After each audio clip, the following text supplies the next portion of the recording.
Bendito Deus e Pai do nosso Senhor e Salvador Jesus Cristo, honras e glórias a Ti sejam dados hoje e eternamente.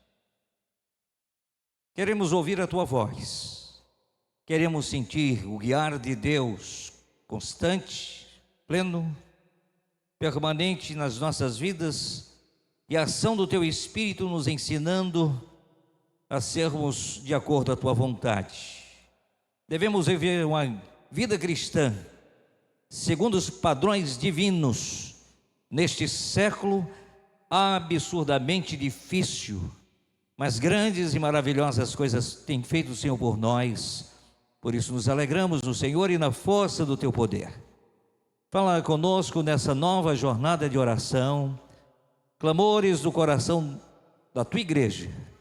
Nesse mês de outubro haja o mover de Deus poderosamente naqueles que te buscam em espírito e em verdade, e que possamos compartilhar como deve viver o cristão neste século.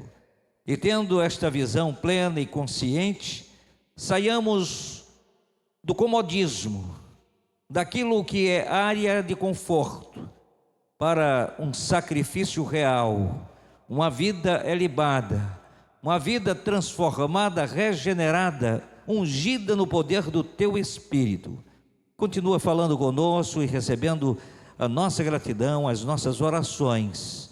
Ao enfermo, tem compaixão e leva a Tua cura, porque pelas Tuas pisaduras nós somos sarados. Aqueles que choram sejam consolados, aqueles fracos na fé sejam fortalecidos no Senhor e na força do Seu poder. Ó Espírito Santo, Tu que habitas em nós, nosso companheiro de todas as horas, incendeia o coração de todos nós, os gravetos muitas vezes úmidos, ou mesmo molhado do nosso coração, gravetos esses que precisam ser aquecidos, estarem sequinhos, gravetos que não apenas fumaçam, mas as labaredas da santificação, do comprometimento, seja uma realidade que brilha intensamente e glorifica o Teu nome. Abençoa as famílias da Tua igreja e traze-as a este momento santo e maravilhoso, momento de adoração, de oração, de gratidão e de petição. E certamente o Senhor estenderá as Suas mãos e abençoará, em nome do Pai, do Filho e do Espírito Santo de Deus. Amém. Queridos, estamos iniciando uma nova jornada de oração no mês de outubro, com uma temática: como deve viver o cristão deste século. Como deve viver o cristão neste século. Aí você pode ser muito prático e dizer: da mesma forma que viveu no século passado e nos séculos que virão. Com certeza, mas vamos refletir como é que viveram no passado. Pela fé. E nesse século? Pela fé. E os próximos séculos, se houverem, pela fé. Em obediência ao Senhor, na confiança plena no Senhor Jesus Cristo e no poder do Seu Espírito, que nos traz um avivamento profundo. Precisamos sair dessa área de acomodação. Paulo diz: desperta tu que dormes, levanta-te dentre os mortos e Cristo te esclarecerá, te ensinará. Precisamos acordar dessa negligência emocional e espiritual. Corremos de um lado para outro em busca de algo diferente. Sabe o que é algo diferente? É você pegar a sua cruz a cada dia e crucificar o seu ego, sua vaidade, suas paixões, e desenvolver o raciocínio lógico do Espírito. É que de fé em fé, sem fé é impossível agradar a Deus. Só que para agradar a Deus eu preciso gerar frutos, e frutos que permaneçam. Logo eu preciso estar ligado à videira verdadeira, qual nós somos ramos, e esses ramos muitas vezes secos, que só servem para ser poldado e lançado ao fogo. E isso é muito sério. E a igreja de Cristo muitas vezes tem muitos ramos secos, mas o Senhor não nos manda cortar esses ramos. O Senhor nos fala sobre duas espéciezinhas muito parecidas: joio e trigo. É joio ou é trigo? O agricultor, talvez pela experiência, saiba, mas talvez tenha dúvida, e na dúvida não arranque. Deixe que os dois cresçam, e quando crescerem, vão florescer e frutificar. Um não vai dar nada e o outro vai dar trigo. Então a Bíblia diz claramente que o Senhor arrancará o quê? O joio, jogará ao fogo. Não é o agricultor, não é o pastor, não é a diretoria da igreja, nem tampouco a igreja. É a ação do Senhor limpando esta roça.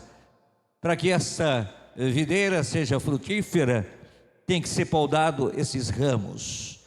A Bíblia está repleta, meus amados, de conselhos sobre como devemos nos portar diante do mundo atual. A questão é, estamos todos nós vivendo de acordo com estes conselhos da Bíblia? Quantos trouxeram a Bíblia? Pastor, eu trouxe o celular. Guarde o seu celularzinho, de preferência desligue-o ou baixe o som, porque muita gente está acompanhando a Bíblia e quando a gente vai olhar, é uma mensagem que recebeu do amigo, da prima, do trabalho, não sei de quê, talvez um quebra-cabeça, talvez uma historieta, um joguinho, e é coisa séria. Traga uma Bíblia. A Bíblia é para ser manuseada, e nela ser meditada, e aplicada constantemente. Nós estaremos nos baseando em Romanos capítulo 12, de 1 a 2, e aqui encontramos as mais solenes advertências sobre como devemos viver. E Paulo reconhece que o mundo está cheio de trevas, densas trevas, e que a nossa adoração deve ser baseada na razão e na crença de que não pertencemos a este mundo, não somos daqui, não somos do mundo, somos peregrinos, estrangeiros. Mas enquanto estamos aqui, precisamos plantar, colher, vestir, sorrir e até chorar para sermos consolados, mas o Senhor nos dá em abundância. E esse texto base será compartilhado pelos nossos irmãos que estarão compartilhando da pregação das quartas-feiras. Hoje estamos fazendo a abertura e queremos ler então Romanos capítulo 12, 1 e 2. Almeida Revista e Corrigida, ARC. É essa versão que vai ser projetada na tela, para que possamos ter a mesma tradução. Pastor, não podia ser NVI, JMC, HEML, JPPQ, tem tantas siglas e tantas siglas? Vamos na essência. Se tem heresia, é numa tradução pobre. A linguagem de hoje, linguagem muito interessante, mas traz muita heresia.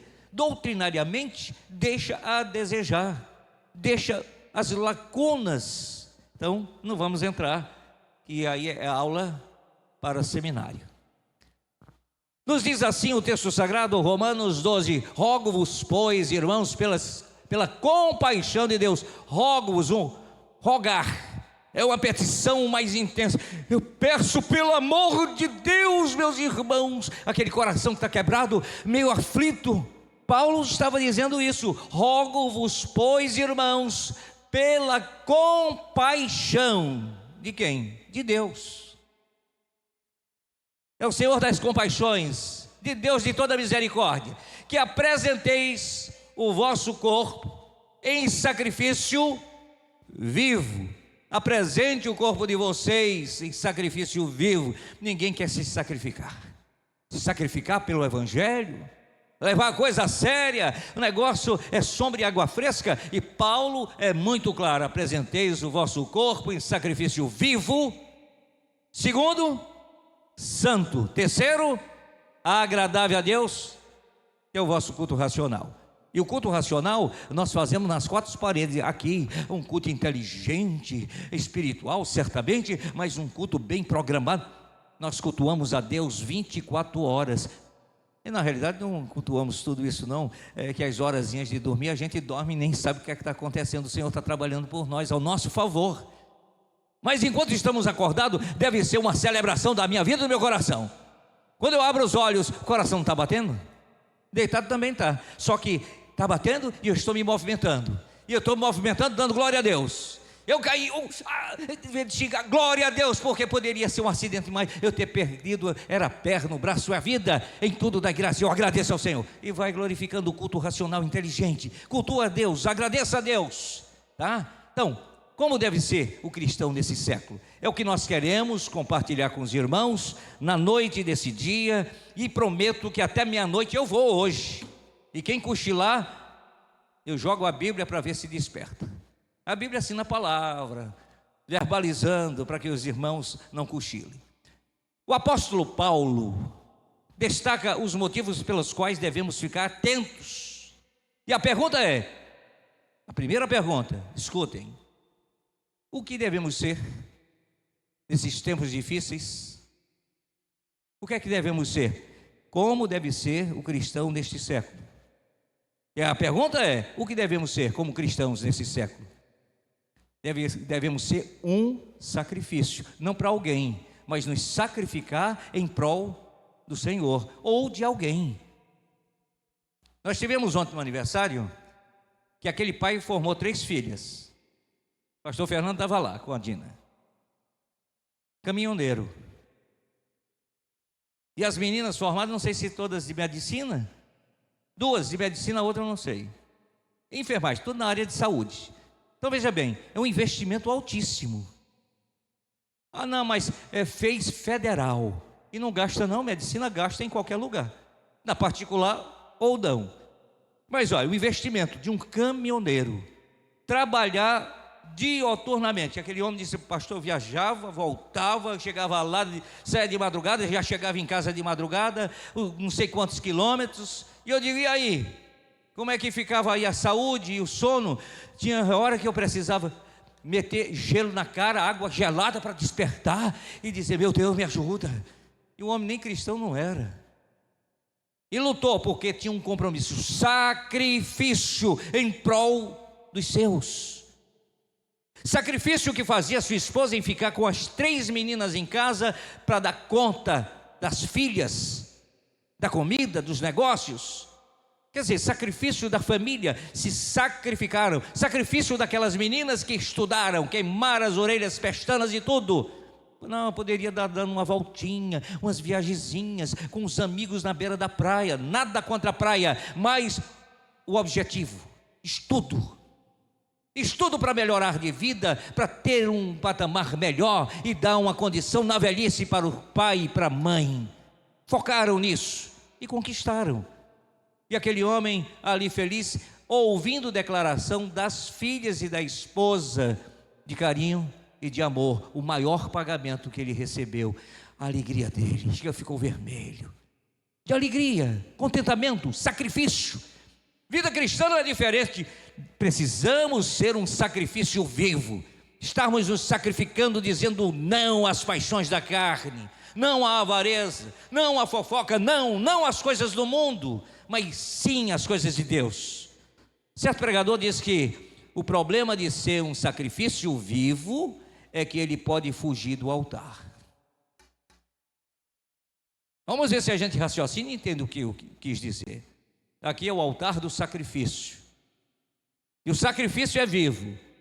Você, para sacrificar no passado, pegava um cordeiro, amarrava o bichinho, colocava sobre a lenha, e aí puxava a orelha do bicho, ou o chifre do bicho, cortava o pescoço, paralisava, amarrava, mas ele estava vivo. Se tivesse solto, ele fugia.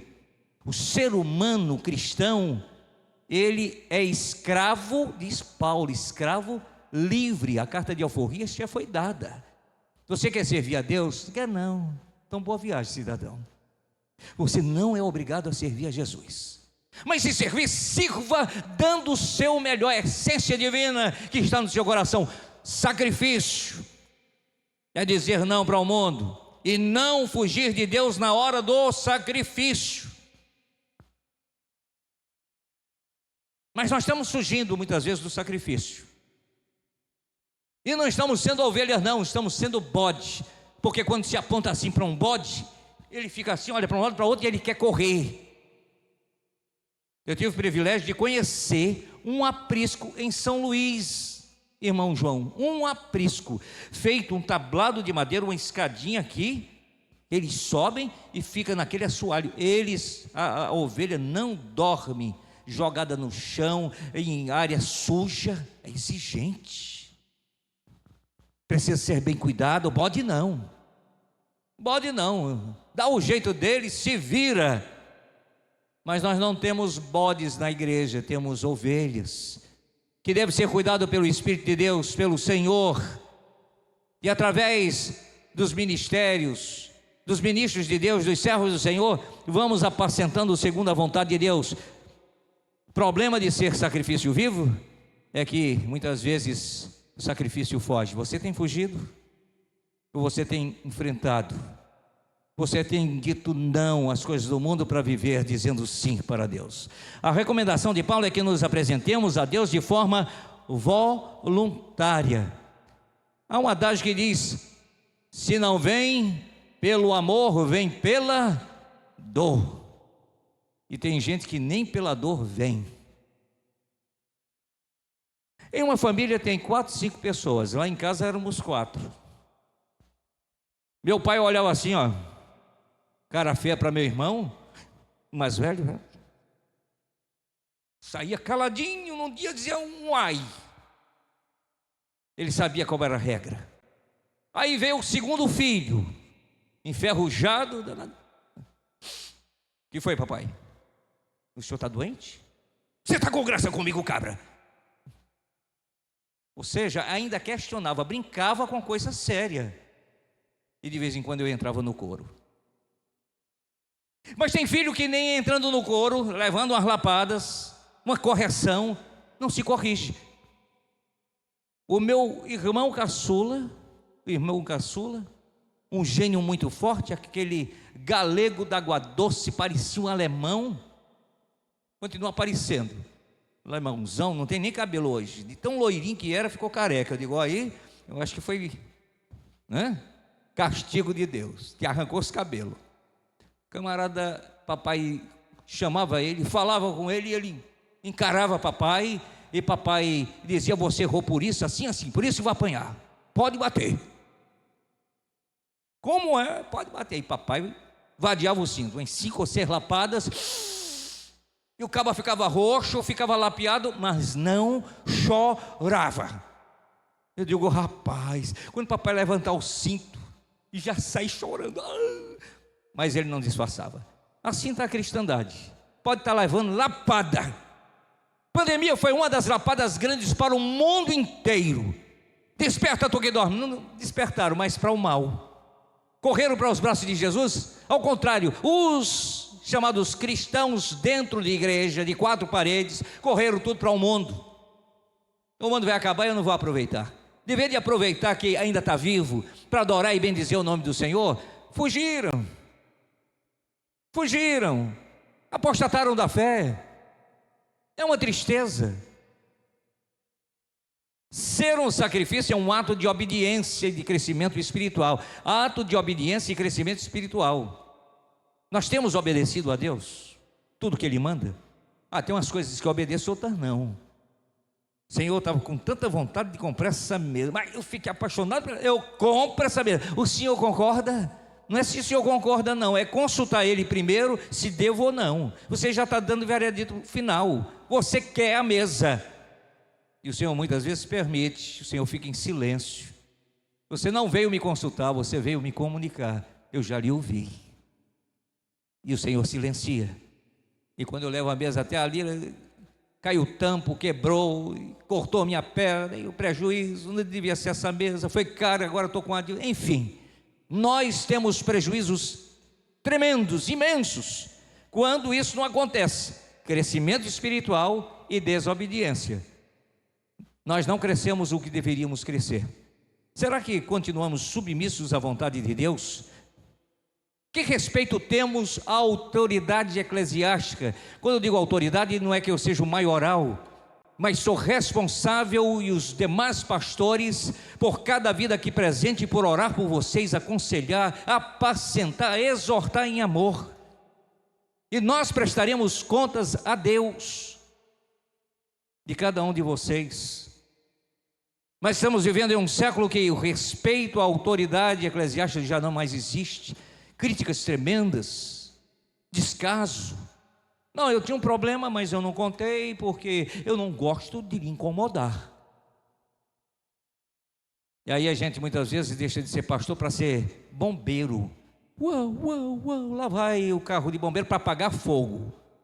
Fogo da família que está se acabando. E quando a gente chega lá, está só em cinzas. Cinzas. Não, pastor, é porque eu não queria incomodar. Está incomodando mais agora, porque não tem mais jeito. Não adianta jogar águas para apagar essa fervura do pecado de vocês. E muitas vezes famílias inteiras se desmancham, se dissolvem. Cada um pega o seu rumo.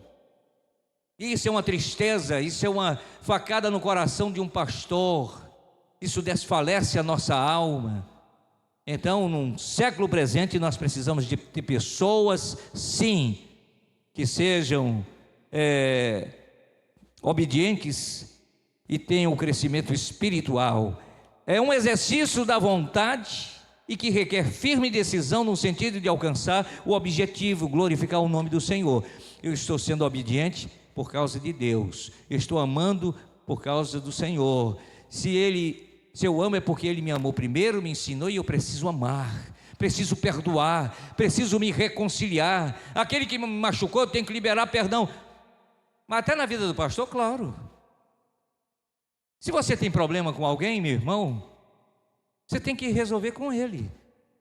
Senão não adianta você trazer sua oferta. A oferta viva é você, o sacrifício é você. E você não quer se sacrificar dizendo: meu irmão, eu fiquei tão chateado com o irmão pisou no meu pé. Eu nem percebi, ou eu percebi que isso. Pois é, eu vim lhe pedir perdão, mas quem pisou fui eu. Pois é, o irmão pisou, mas eu estou pedindo perdão. Porque se o meu pé não tivesse ali, o senhor não tinha pisado. Se eu não tivesse conversado com você ou provocado alguma situação, você não tinha dito aquilo que me magoasse. Logo, eu estou liberado da graça de Deus. Senhor, me agracia hoje. Agora, a partir de hoje, é você e Deus. Não te deixes vencer do mal, mas vence o mal com o bem. Porque fazendo isso, amontoarás brasas vivas sobre a cabeça daqueles que não têm maturidade e nem têm um foco de servir ao Senhor. O que não devo ser deste século que banaliza o Evangelho, que se distancia da verdade que liberta, que quer reunir apenas ouvindo a boa ciência, os louvores que agradam aos ouvidos, a mensagem que massageia o ego. Não se fala mais sobre pecado, sobre cruz, sobre sacrifício, sobre perdão, sobre arrependimento, sobre confissão de pecado. Isso afasta as pessoas da igreja. Não podemos falar isso. Mas a Bíblia diz que todos pecaram, logo continuamos pecando. E destituídos estamos da graça de Deus, logo precisamos pedir perdão para o Senhor nos restituir a sua graça. Senão estamos na desgraça. Sem a graça de Deus estamos na desgraça. O que não devo ser? Conformado e acomodado. Não podemos estarmos conformados com este mundo modelado ao padrão humano, mas sim moldados, lapidados, como o vaso nas mãos do oleiro que sobe ao monte, vê o oleiro fazendo em sua roda um vaso, o vaso cai, quebra, e ele faz um melhor, mais bonito. Quantos anos você tem de igreja? Não é a quantidade de tempo, mas o relacionamento que você tem tido com Cristo. Porque muitas vezes nós temos 200 anos e continuamos o mesmo vaso, cheio de teia de aranha, cheios de impureza, grosseiramente feito por um artesão sem nenhuma classe. E o Senhor diz: eu sou o oleiro, vocês são o vaso. E Ele quer moldar, lapidar, limpar, purificar, santificar. E o mais rico que tem não é o que está fora do vaso, que é barro, mas o que está dentro do vaso, que é o Espírito Santo de Deus, porque há vasos de ouro, vasos de prata, vasos de madeira, vasos caros, mais baratos, mas nós somos o vaso comprado pelo sacrifício do Cordeiro, derramado na cruz do Calvário, sangue para amolecer esse vaso embrutecido que sou eu e você, somos nós. E o Senhor vai lapidando, melhorando, santificando, para que jorre o Espírito, que jorre a graça de Deus, que jorre salvação. E só jorra de fora para dentro, ou é de dentro para fora? O Senhor faz o processo de encher e faz o processo de transbordar. Eu não tenho a capacidade de jogar, botar para fora, a não ser que a torneirinha do céu esteja aberta, da graça, enchendo esse vaso vazio. Mas quando eu sou cheio do Espírito, o qual habita em mim, aí a fonte está em mim, dentro do vaso, e vai jorrar, vai jorrar, vai jorrar. Sou demais, eu estou jorrando água. Eu não sou a bombinha que joga para fora, não. É o Espírito Santo de Deus que vai acrescentando a água da vida e transbordando para alcançar outros. Não vos conformeis com esse mundo. Quem conhece por experiência a perfeita vontade de Deus, não sentirá atração pelas práticas do mundo. Porém, o mesmo quanto sentir alguma paixão, irá aos pés de Jesus, trazendo a sua cruz e crucificando a sua paixão, o seu desejo carnal. E muitas vezes nós não fazemos isso. Alguém pode dizer: mas pastor, a Bíblia diz que a carne é fraca, e pecado não é vitamina. Escute bem, a carne é fraca, mas pecado não é vitamina. E eu estou no pecado para quê? Para fortalecer a carne? Eu vou apodrecer a carne. Tem uma plantinha, aqueles cactos, né? Suculenta. Rapaz, eu tenho bronca com aquelas bichinhas. A bichinha está no sol, um sol rachando, eu boto a mão aqui e já está queimando. E a bichinha lá, verdinha. Aí quando eu vou a algumas outras plantas, eu olho e digo: estou com pena de ti, vou jogar uma aguinha. A bichinha murcha e morre. Os cristãos também são assim. Alguns estão suculentos. Faça sol, faça chuva, mas está enraizado na graça de Deus. Ele não morre.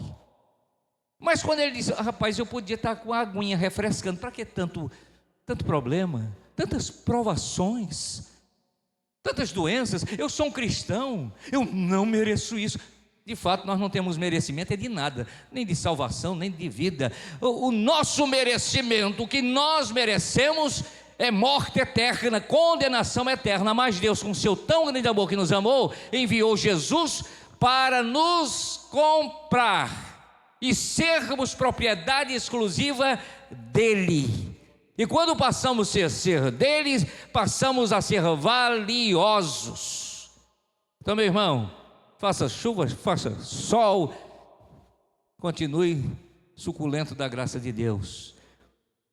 Não reclame pelo sol, não reclame porque está vento demais. As coisas estão apertando na sua casa, as finanças estão diminuindo, perdeu o emprego. Isso dói, se incomoda, mas você está enraizado em Cristo. Estarei com você todos os dias. E se Ele vai estar comigo e contigo todos os dias, não vai me faltar nada. Não vai ter exageros. Olha, lá vem a pizza. Não tem pizza hoje, mas tem um biscoitinho, creme crack, com cafezinho. Glória a Deus, tem um creme crack, a farinha, a farofinha. Joga na boca, come, glorificando a Deus. Porque alguns banquetes estão acontecendo nesse período de eleição, né? Muitos banquetes sendo temperados e ligados com bebidas, com iguarias do rei, e que o rei não é Jesus. Antes a porçãozinha seca com o Senhor do que os banquetes com os demônios. Os cristãos desse século precisam compreender isso. O mundo e a sua concupiscência passam. É isso que devemos saber. É o terceiro e último item que eu quero citar para os irmãos. O que devemos saber, que o mundo e a sua concupiscência passam. O Senhor disse: olha, céus e terra passarão, mas as minhas palavras não hão de passar, elas hão de se cumprir, todas elas. Nem se acrescenta um item, ou um tio, ou um jota, tudo perfeito como ele faz. 1 João, capítulo 2, de 14 a 17.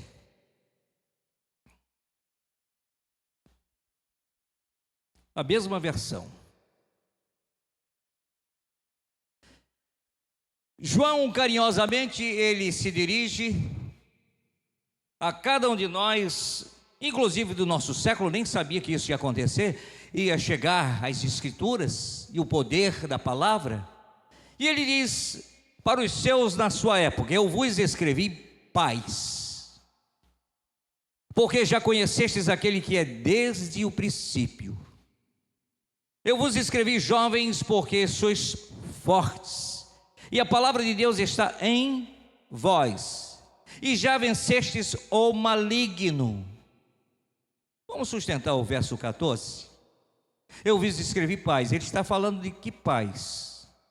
Todos os pais de Jerusalém, da Galileia, do mundo inteiro, vós pais cristãos, transformados e regenerados pelo sangue do Cordeiro, que reconhece ser Jesus o seu Senhor, que está ligado à videira, que ensina o menino no caminho que deve andar, que a sua esposa está em submissão de amor. Você ama a sua esposa e ela te honra, e assim vamos trabalhando. Ele escreveu para nós, os crentes em Cristo Jesus: eu vos escrevi paz, todos os pais aqui, porque conhecestes aquele que é desde o princípio.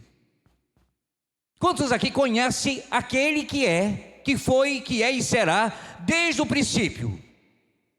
Quem conhece?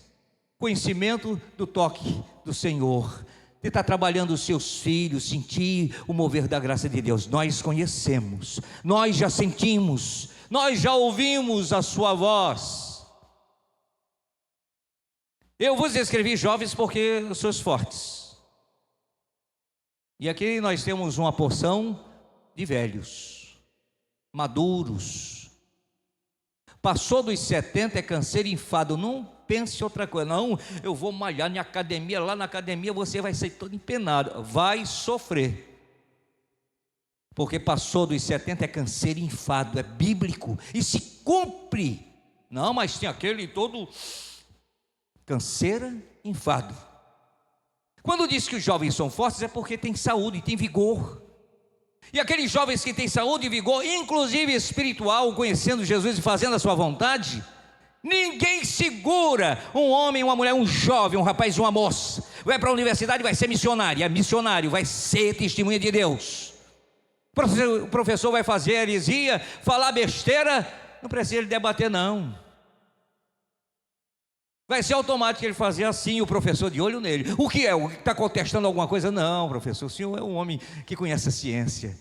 Agora, eu conheço aquele que fez todas as coisas antes de tudo acontecer, o Deus Todo-Poderoso. Não, professor, eu quero continuar ouvindo a sua aula. Não questione não, Deus vai incomodar e Deus vai usar. Jovens são fortes, mas são fortes quando os pais ensinam que o caminho é o Senhor. Quem fortalece é o Senhor, quem capacita é o Senhor. E eles são jovens que devem servir ao Senhor. Mais adiante ele diz: porque sois fortes. E a palavra de Deus está em... Por que é forte esses jovens? Porque a palavra de Deus está dentro deles, está dentro de nós. Por isso que somos fortalecidos no poder de Deus. E a Bíblia diz: e já vencestes... O que é que tem aí na palavra? Já vencestes o maligno. Meu irmão, olha, pastor, acenderam ali uma vela para o diabo. E daí? Deixa acender a vela, botar farofa azeda, botar cachaça. E daí? Eu já venci o diabo. O Senhor venceu na cruz do Calvário esse infeliz. Eu sou mais que um vencedor porque eu briguei com ele. Não foi Jesus Cristo que o derrotou pelo seu sangue. Já me libertou. Mas eu tenho medo. Tenha medo não, tenha medo de fazer besteira, de fazer erros, fazer besteira nesse mundo, está pecando, vivendo da carnalidade, dos banquetes para Satanás. Aí tenha medo, porque aí você está servindo a Deus e o diabo. O Senhor quer 100% você, o diabo aceita os teus 10%, para ele é lucro.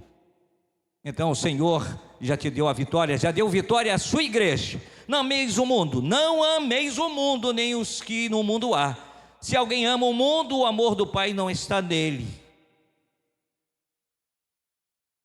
Nós amamos demais esse mundo, nos agarramos a ter, e tudo que temos do nosso suor do rosto vai ficar. Só vai você para dar contas ao Senhor do que fez ou deixou de fazer. Não é que não devemos ter nada, devemos zelar por aquilo que Deus me deu. Eu sou apenas administrador, eu sou apenas o zelador, eu sou apenas aquele que cuida daquilo que Deus me deu, e eu devo passar ferro na minha camisa, foi Ele que me deu.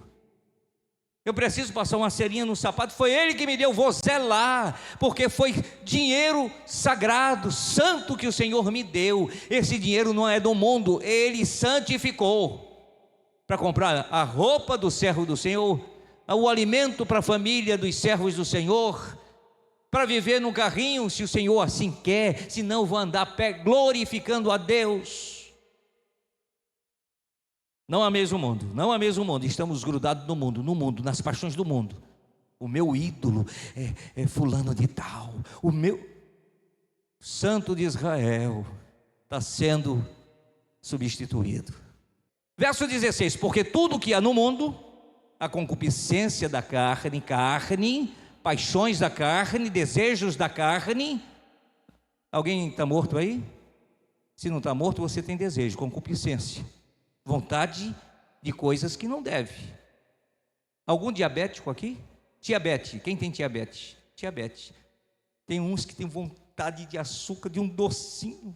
Tem outros que não, é uma bênção de Deus quando o camarada não tem vontade de comer e é diabético. Mas normalmente quer comer aquilo que não pode. Quem tem gordurinha no fígado, que está para morrer, o fígado não existe mais, é só gordura. Ele quer o quê? Uma picanha cheia de gordura, mas saborosa, está te matando. Não é assim o mundo.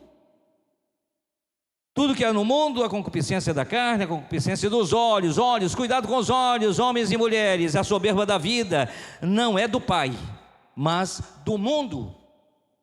Essas coisas que alimentam a carne é do mundo, aquilo que alimenta o meu espírito é de Deus. Verso 17 diz: o mundo passa e a sua concupiscência, mas aquele que faz a vontade de Deus permanece para sempre. Glória a Deus. O mundo passa, tudo aqui é transitório, é passageiro, mas aquele que faz a vontade de Deus permanece para sempre. Quem nesse auditório vai permanecer para sempre? Levanta a sua mão corajosamente. Vai permanecer? Não, tem uma promessa aqui. Deixa eu ler, parece que eu não li. O mundo passa e a sua concupiscência, a sua maldade, os seus pecados, as suas desgraças, mas aquele que faz a vontade de Deus. Quem faz a vontade de Deus, levanta a mão e diga: eu faço. Aleluia. Ouvi só 3 vozes, mas Deus tem misericórdia. Aquele que faz a vontade de Deus permanece para sempre. Glória a Deus. Aqui somos advertidos pelo idoso Paulo já velho. Paulo, possivelmente, nos seus últimos dias de vida, a visão já sem prestar mais, uma catarata, uma cegueira, não sabemos ao certo, uma pneumonia, o cárcere úmido, o desprezo, o descaso. Mas o idoso Paulo ele nos traz todas essas advertências para os dias de hoje. O que seguir o rumo do mundo caminha para a sua destruição. É o que Paulo adverte. Isso porque o mundo e todo o seu brilho passará, e com ele irão todos aqueles que seguirem suas práticas. Como deve viver o cristão desse século? Volte para casa e responda para Deus como você deve viver nesse século. Que o Senhor nos abençoe e aplique a sua palavra lida no nosso coração. Amém?